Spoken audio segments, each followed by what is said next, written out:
Hey everybody, welcome back to the Metal Mill 52 workshop. My name is Bill, and I'm working on the Quorn Tool and Cutter Grinder. And this week's episode, I'm actually going to publish, I think, two segments today. I've got the tool holder the main point of the segment today was going to be finishing the paint and body work and final fitment on the the conventional tool holder. And it's the only difference that this one is from the standard plans. Instead of just a 1-inch shaft I've got an ER25 collet holder, the spindle that I bought and used, and that way I can use the different collets instead of making my own. So it's done.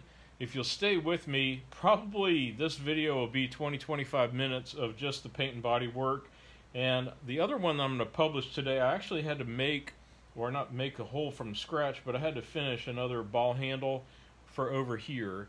And I'll go ahead and include the last segment of this week's episode that shows the other side of the tool holder. But I'll publish a separate one that'll be about 20 minutes of the actual machining steps of drilling and tapping, or finishing the base and then drilling and tapping the ball handle. So that way it won't be an overwhelming thing if you don't want to watch the whole deal. But thanks again, everybody. Please stay tuned, and if you like it, please give me a thumbs up. Please ask me any questions that you have, and I hope you enjoy this content. Next week, or the next time I publish a video, I'll probably have the 5C tool holder. I think that's the next one I'm going to do on the paint and body. Thanks, everybody. In this episode, I'll cover the regular tool holder and doing the paint and body work and final assembly, making any changes. This is the tool holder, and as you can see, and I covered, when I made this. Look, if you want to see more about the making of it, please check the video. I did cover a couple of mistakes that I made. One was not moving this part a little bit further down to the bottom than where the pinhole is. It won't affect the function. So really, from a paint and body work standpoint, all I really need to do is to grind off this casting mark here, the numbers, and then smooth this out a little bit further, and that's purely cosmetic, both those things. There's really no major work to do. So I'll grind those with my little Dremel grinding wheel. I've got that set to go already. Sorry, there it is. It's really nice for detail grinding. And then I'll use the little flap wheel thing, the 80 grit flap wheel, to smooth it out a little bit. Put a skim coat of Weld on it, sand it, prime it, paint it, just like the other things that I've done so far. Last night, obviously, I took it apart, and one thing that I noticed as I prepared to take it apart was this assembly here with the clamping action on the shaft. It really didn't clamp as good as it was supposed to, even though I put the 3 slits in it instead of the 1. So what I did last night was I deepened some of the slits with both the hacksaw, and then I widened them with this slitting blade from the Dremel, and that seemed to work out really well. It does grab just a little bit of a change. It grabs on the shaft fine. And this, as you may recall, I'm using an ER25, I think it is, shaft here. Let's see, 1-inch at ER25. But I got this off of eBay, and the only reason I got that is I had a whole set of ER25 collets for a mini mill, so I decided that it would be handy to have that instead of making my own collets for the various tools. So when I come back, I will do some of the grinding. Oh, the only other thing I did use my metal polish. There was a teeny bit of rust on this part, so I used some of my metal polish on to clean it up and leave a nice protective finish. And the same thing for this ball handle here. It wasn't rusty, thankfully, but I wanted to go ahead and polish it while I had it apart and get it ready. So that's about all there is to it. I will bring you back and show you when we've got a little of the grinding done and started with the Weld. Hey everybody, back working on the tool holder, the standard tool holder for the Quorn Tool and Cutter Grinder. As you can see, I've got it pretty much prepped for the Weld. I used the Dremel grinder over there to grind off the little casting mark right here on this side and even up the top a little bit, just kind of smooth that out a little. And then I used a succession of other Dremel accessories, mostly the sanding drum with a little coarse disc on it, and that worked out good because I got rid of a lot of the casting flash and stuff. I found a couple of little small areas here that will benefit from some of the JB Weld filler, but casting looks good. It was in pretty good shape to begin with, so it's not going to need a lot of filler, just a little bit to smooth out some of the dimples. I'll bring you back to show you that. I've got the JB Weld ready to mix up here, so I'll show you that in a second. People seem to like the JB Weld stuff, so I'll show that again this time.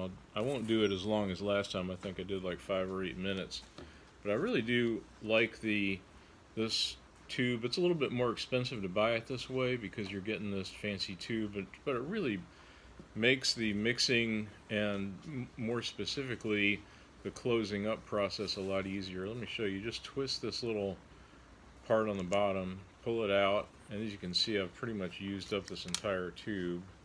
But you press and squeeze out a little bit. I'm not going to use the very last little bit. Just stick the cap on back how it was, the black side on that, the gray side on that. Twist it back. I just like to put that away. Get that out of the way. I can mix it up. I do have a little cup of water here, a little shaving cream cup lid. Mix it up to the nice light gray color. There we go. And I'll start with that spot that I saw on the bottom that needed the filler in it. Everything else is just kind of a smoothing type thing. There's a spot. Nobody's really even going to see these, but I guess that's kind of the point of doing this kind of finishing work. Just make it so that nobody will ever notice any of the little irregularities. Easy for me to say. Where else did I see some? Smooth along here. And right now I'm just kind of blopping it on with the little popsicle stick mixing piece, and I'll smooth it out with my finger in a minute. This will be the most visible part, will be this barrel up here, obviously. So we'll put a little coat on that. I mentioned last time that for those flat surfaces on the base and such, that I had used a business card as a bit of a spatula for spreading it out. You know what I'm talking about if you've ever done body work on an automobile.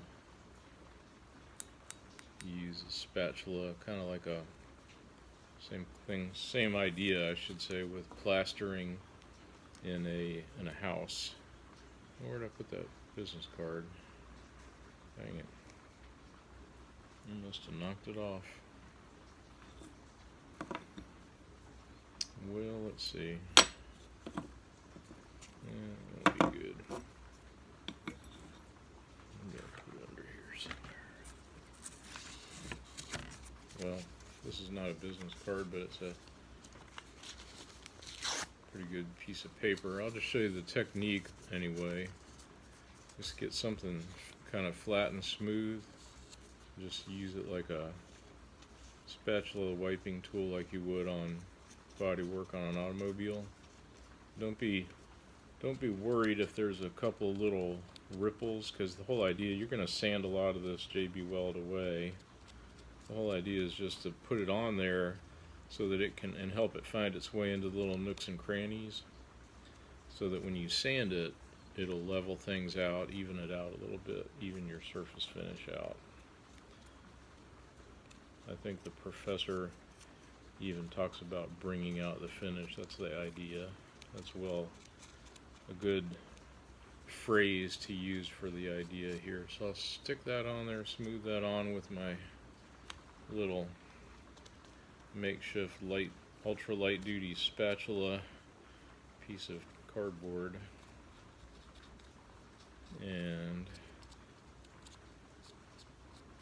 once we have that all spread out, I'll smooth it with my finger a little bit. I'm up to 4 minutes on this. I hope you got, well, you know, oh, there's that business card. So, you know, if you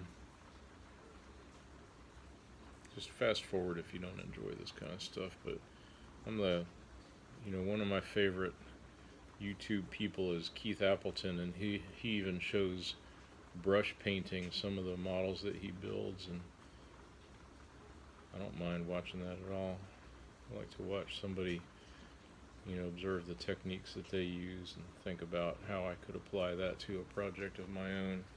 One thing I'm being careful is not to get any of the JB Weld inside any of the machine surfaces, especially the sliding part where the tool holder's got to go.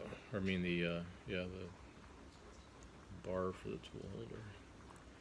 And as you can see, I just dipped my finger in the water one time. It really doesn't take a lot of water to give you a smoothing. As far as I can tell, the water doesn't really hurt the JB Weld either. Be interesting to hear from real JB Weld experts what they think. But for me, for finishing cast iron, this is the greatest thing ever, because you can do that and let it set up. And so let me show you the close-up. I'll sand that tomorrow. I'll let it dry overnight. I'm going to hang this in this position because there's not really a good, well, I guess I could set it down on the back face, but then you'd have the danger of stuff flopping off of it. So anyway, I'll hang this and let it dry overnight and bring you back for the next segment. Hey folks, so it's the next day, and here is the part with the dried JB Weld all over it. It's kind of cool. It leaves a real shiny finish on there, and it's probably hard to see, but I can see there's some little lumpy areas where I put the JB Weld on kind of thick, which would be perfect. And then down here on the bottom, that's where some of the other irregular spots were. So the general game plan, I've stacked up, let me twist the camera down here a little bit. I've stacked up the sandpaper that I use. I'll start off very lightly with some 100 grit, just ordinary sandpaper, just to knock down the high spots. Then I'll go to, I think this is actually this might be like 120 right here. This is for sure 120. This might be 100 grit. So anyway, we'll make the progression, and then if everything's looking good, I'll knock it down. I'll use the 220 grit. Just fold some of this up, and around the rounded areas, it's easier just to use the cloth, sanding cloth as it is. Sometimes I use sanding sponges like that. I'm not going to bore you with a whole segment of watching me sand this down, but what I will do, I'll twist it around, show you some of the areas that need a little bit more work and attention than others. I'll sand this down, and I'll bring you back when it's sanded down before I shoot the first coat of primer on it. How's that?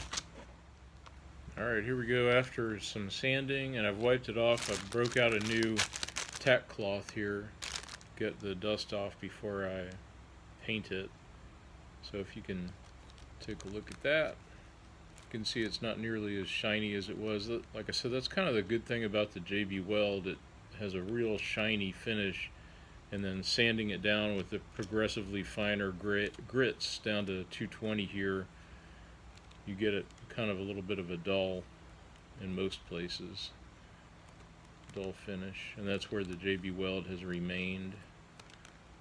So looking pretty good. I'm going to take my time and mask this off carefully so that it would be ready for the primer coat and then the paint. And one thing I did want to mention that I'll talk more about it. I'm going to mask this whole back area off, because I did notice with just the little screws holding that back plate down, the back plate is big. It's 3 inches, 3¼ inches, something like that, and it fits well on here, but it can wobble a little bit.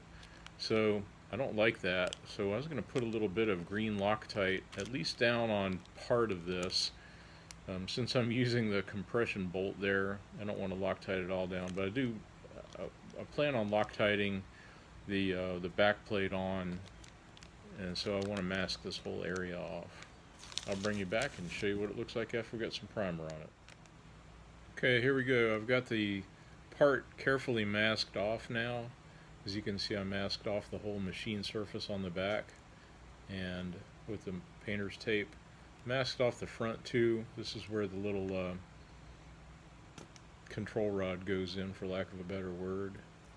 So my process, I fill it up with newspaper, fill up the crevices with newspaper, and kind of use some painter's tape to help seal the end. It keeps some of the paint overspray out. And then what I've done here is, you can maybe tell, I've got it suspended on a piece of wire. So I'll hold this while I spray the primer so I can get a complete 360-degree coat, and then I can bring it back in and hang it up on something and let it dry that way. So here's the part with the primer on it. It came out really good. I haven't even sanded this at all yet, so basically I'm going to do a little light sanding, little scuff pad action with the Scotch-Brite cloth to get it ready for the brush paint. And I'll also remove some of this masking. I'll probably, like the pieces inside here, some of the pieces I'm going to leave in place are where I masked off right here, where the knob goes through. And I'll bring you back. I may show a little bit, after I unmask it and sand it, I may show a little bit of the brush painting, just in case anybody's interested in that. But the primer does a fantastic job. Okay, I've removed some of the masking and some of the packing that I put in there in these holes. Just make it easier to brush paint. I left the masking on the back here because I want to keep this part pristine so that I can Loctite that index plate down to the back and screw it down. So I left the masking on there. I also left masking on this part right here where the little knob goes through. But basically the whole thing's been sanded with 220 grit sandpaper, and then I went over it with this 220 320 block, little sponge block. Those things are great. And I just wipe it down with the tack rag, which is a little, it's a piece of gauze that's got lacquer in it. I believe that's what they use, and it collects up any of the excess sanding dust. It's a real nice finish for something like this with an irregular surface. So just tack it off, and then I can hold it and paint it, and I'll be using it to, when I dry, I'll do one half first, probably do the top half first, and then I can put it in like this and hold it with the wire and paint the bottom half and then hang it up to dry. I'll show you how that works. Alright guys, I'm not going to bore y'all with making you watch me paint, but I do enjoy watching Keith Appleton, and I just thought I would just show a little bit of this. This is what I'm talking about. I'll paint the top of this, and I like brush painting. I like spray painting too. The primer is spray paint, but this is a waterborne acrylic paint that I got from Benjamin Moore. If y'all are interested, I can give you more information on it. But it's fantastic stuff. It's water cleanup, obviously, since it's waterborne. And so there's no stink. It dries quite fast. It'll be dry by tomorrow. I'll probably do a real light coat on this, especially on the top, because I'm going to hang it upside down. You notice I haven't re-dipped my paintbrush. But I'll do a light coat like this on the top half, and then hang it upside down to dry overnight, scuff it, and do another light coat tomorrow. But just look how easy it goes on, and it dries. It's kind of gray looking now, but it dries a real pretty blue-gray. This is my special mix color that I use for all my machine things, and I got a little bit inside there, so I'm just wipe it out with my finger real quick. Otherwise you can scrape it out and sand it out. It's not a real big deal, but easy to wipe out with your finger while it's wet. But it's really good paint, really fun to use. I use one of these this is a good paintbrush, probably one of those $10 paintbrushes like you buy at Home Depot or Lowe's or something. Brand name, forget, yeah, Purdy. is the brand. It's definitely, if you're gonna do brush painting, it's definitely worth your while to purchase good paintbrushes, because the crappy ones will give you nothing but a crappy result. But look how liquid, I mean, look how smooth that looks. It's just beautiful, beautiful finish. Cannot complain about that. Do a little coat here. I'm being real judicious with it underneath here where that knob goes. Not a big worry here. Alright, well, it's 2 minutes and 30 seconds. I guess I might as well show you the whole thing. Like I said before, you can fast forward if you don't like it. So now hang it up by the same hanger that I used when I painted when I spray painted. I'll get this surface here. Again, not a big worry if I miss a teeny spot or something. I can always come back and get it again tomorrow. But there's the good quality paintbrushes actually hold a lot of paint, so you don't really have to dip, especially if you're just trying to get a light coat on to start with like this. Just get coverage, cover the primer up. Man, this is gonna look good.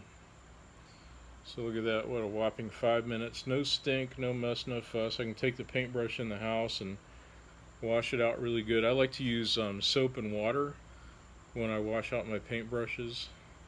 I used to just use water, but then I found out using some good dishwashing liquid or something, it really gets the brushes much, much cleaner. So I've got the bright light out here. Hey folks, while I'm reassembling the conventional tool holder, which I've got the ER25 tool holder inside.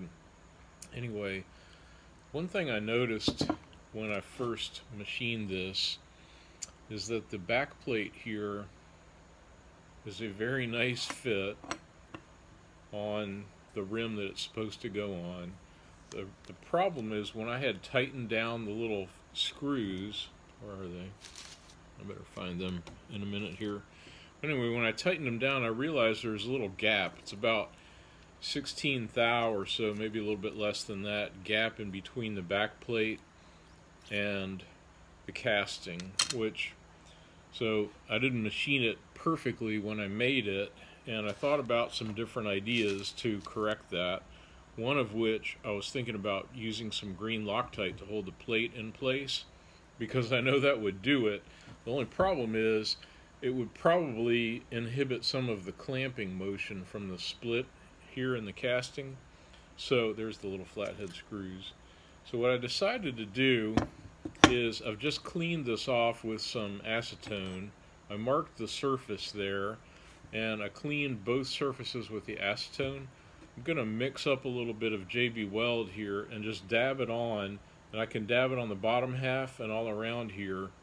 And the nice thing, that should build up, easily build up that 16 thou gap, and it'll harden and it'll hold the plate in place, and it'll be fixed to the bottom portion here very nicely and not inhibit the clamping motion on the top part at all.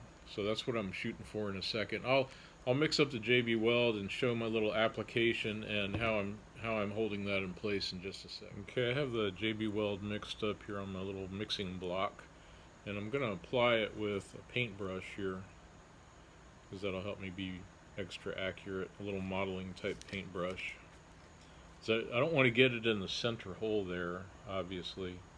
So I'm kind of painting it around, almost like you would like a gasket sealer kind of thing. I'll fluff it up some so that it'll fill the gap.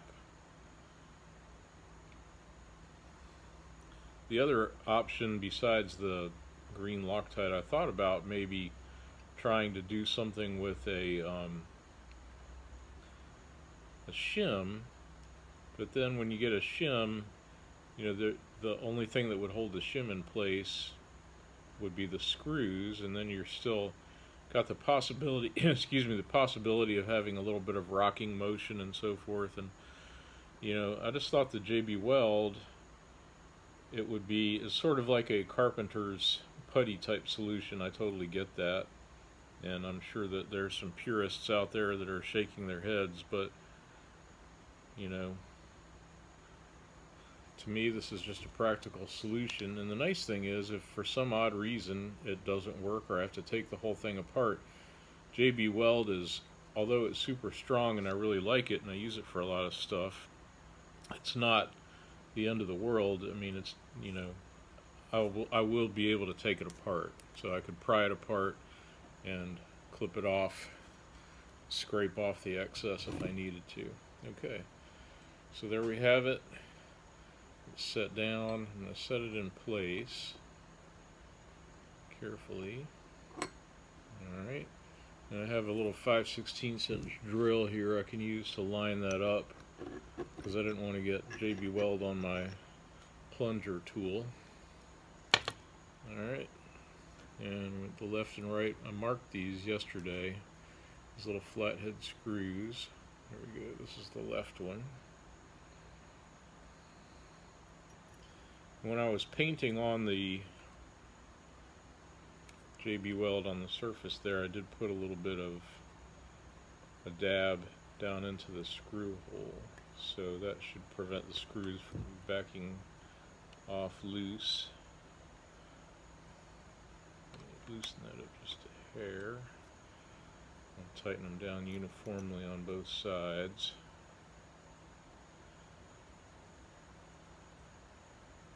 The other thing I haven't really mentioned here is that I did tighten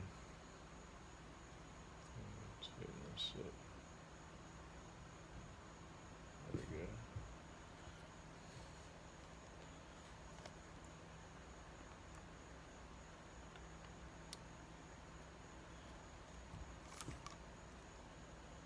I'm holding it up to the light now to see if I see any gap, and I do not.